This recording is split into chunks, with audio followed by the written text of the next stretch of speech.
sisters. Right. Josh and Preetha talked about current things that are happening today in our society. I want to take you back a couple of decades and talk about Brownie Wise. She was a woman who was born in the 30s who was divorced and had to support her family. She was a very special person. Boy, did she have gravitas. She was feisty and fierce because she knew a good thing when she saw it. One day, someone knocked on her door. He was from the Stanley Products. You know the company, where people would sell products at your door. They would go to housewives' doors and knock on the doors and convince them to sell that particular product. It could be a vacuum, it could be any number of things. One day, this guy knocked on her door, gave a presentation that was terrible, terrible. She said, I could do better than that. And she did. She got a job at Stanley Products and became a wonderful salesperson. She did that for a while, and then she started to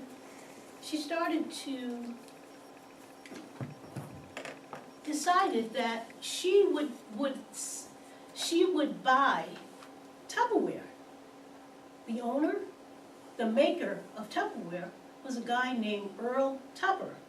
Oh. He lived in the north, and his company was not doing well. He sold specifically only in stores.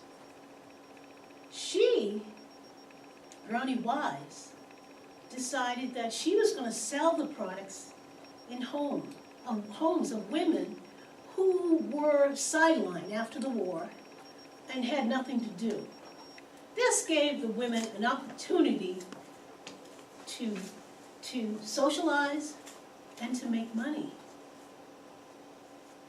Brownie's place where she did this was Kissimmee, Florida. One day, Earl Tupper realized that I'm not selling in the stores. But boy, Kissimmee, Florida was where most of my products were coming from. And behind that was Brownie Wise. He calls her on the phone one day and says to her, Brownie, how would you like to be the exclusive seller of my products in Florida, Kissimmee, Florida? She said, sure, I'll take on that task. And she did. Sales skyrocketed. They boomed. And these women loved the fact that they got a chance to get out of the house because there was a circuit of women into whose houses these products were sold. And all these products that made your life better.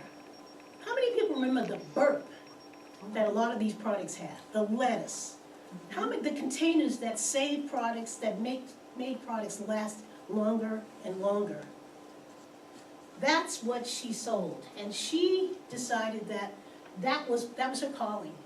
She had found her place, she had found her strength, and boy did she utilize it to her advantage. The way that she set it up was this multi-level party plan. And how that worked was, you would be the hostess of this party. All these women would come, and you would convince them, you would socialize, there would be little treats and things there, but it was all part of the package of selling these Tupperware products. And boy, did she ever do that. The goal was not just to sell the products. The process was for her to get other people to sell the products as well, thereby multi-level marketing. And you see that today, you see that at the time, Avon, Mary Kay, and a host of other products were a part of this thing. It was a great way for women to get out, to socialize, and to make money. And boy, did she ever do it. all of a sudden, Brownie was on the cover of magazine, Business Week, and these are some of the products. These are vintage. All of a sudden, Earl Tupper said, wait a minute now, wait just a minute. She's getting all the credit, she's getting all the glory, and here I am in the background, the founder of the product, the maker of the product. So there was tension between the two of them. And the way the system was set up was that after a while, the woman that got the most products would be given gifts. Sort of like Queen for a Day. How many people remember Queen for a Day? You would get a dishwasher, your husband would come on board down to Florida, and there was these great jubilees where you could possibly get one of these prizes. And it went well. She was doing so well. Unfortunately, at one of these jubilees, there was a fire in Kissimmee, and someone got hurt. That meant that Earl would have to, he was liable for all these suits that were going to follow. And she was fired. She was fired. She didn't even own the house that she lived in that Earl had given her. Sort of like renting it. And she ended up getting fired, receding into the background, and never to be seen again.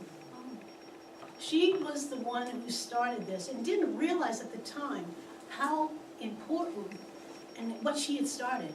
And her response was when people started asking her, do you realize what you've done?